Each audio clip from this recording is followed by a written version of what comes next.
welcome back. Let's go ahead and get started with Chapter 4, Brothers. Alabaster Dangermond awoke to the smell of breakfast sausage.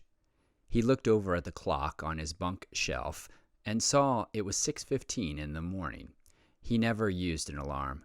Ever since he was little, he could awaken his body any time he wanted after a night of sleep. Faint streams of sunlight shone through the blinds of his small double-person bedroom. It was a standard room at the Long Island Mansion Academy. Flopping his head back onto the pillow, he cleared his mind as he stared up at the ceiling. He could hear Turnkey breathing deeply in the bunk bed below. The breakfast smells always filled their room in the morning. He guessed a duct from the kitchen must somehow wind its way into his room vent. Al had slept in his clothes from the previous day. Someone must have helped him to bed. He pulled his wrist up to his face and turned on his watch to access his email. He clicked the video of his parents and began to watch again. He turned it off almost immediately. He felt like puking. The chief told me my parents died in a car wreck just after I turned 7. How could he have been wrong? He rolled over onto his side and stared at the wall ahead, trying to clear his mind. Sunlight glinted off the objects hanging on the wall. Those in the USA kept few personal items, but Al still had medals hanging on the wall from years ago. He began winning rock climbing competitions at an early age, and on his 7th birthday, he became the youngest junior youth climbing champion in the country. Accomplishment was not the real reason he kept them on the wall, though. It was a week after he turned 7 when he was told of the tragic car wreck that had killed his parents. After that, his interest in sports competition ended. The medals were one of his only reminders of them. Turnkey stirred and awoke. Al, you up there, man? Yeah, I'm here. Yo, what happened to you? You never showed for tennis with me and Marianne, and then I found you sleeping here in the room. You all right, man? Al was not all right. He had seen his parents murdered. The email said not to tell anyone, but Al didn't want to lie to his best friend. Things are not cool, Turnkey. I got an email yesterday, and it reminded me of my parents. Turnkey got out of his bed and stood up next to the bunk. What did it say?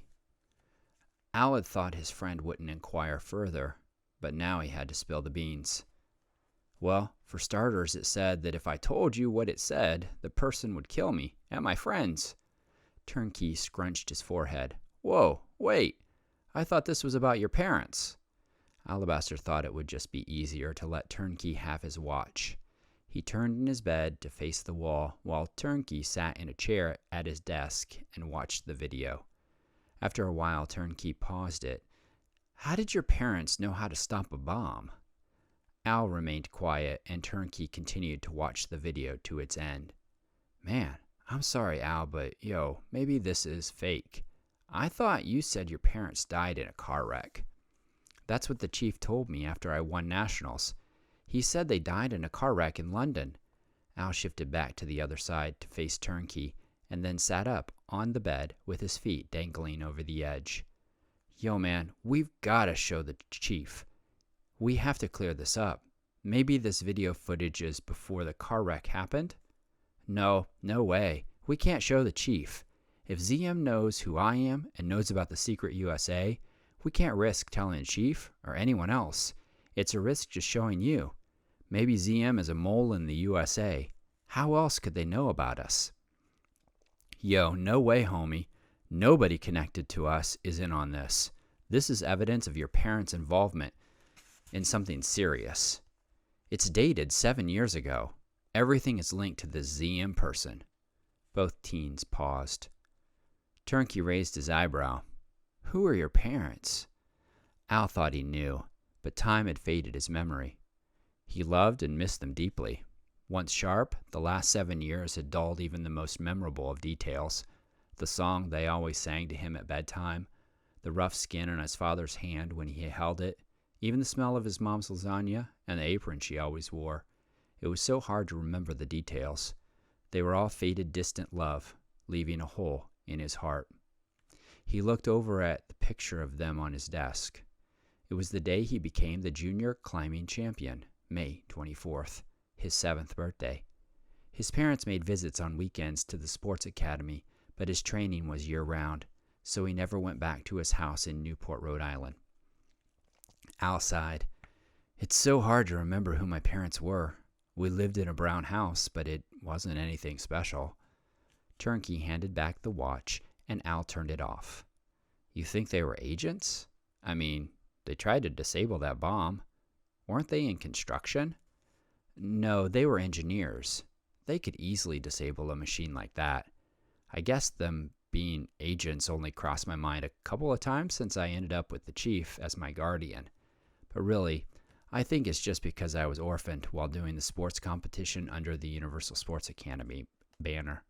I think my parents must have thought of the chief as the best role model for me, if they died. Turnkey frowned. Homie, we have to tell the chief. No, TK, we have to keep this quiet. Until I can figure out what is going on, we can't tell anyone. Yo, dog, you mean we, right? Until we figure this out. I'm gonna help, man. That's what brothers do for each other. Al looked at his friend. The chief had paired them together when they were 12 years old, after 3 years of initial training.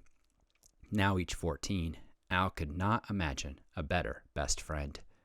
Thanks, Turnkey. Turnkey stood up and clapped his hands together. Yo, man, get changed and let's go get some breakfast. That smell of sausage always makes me so hungry.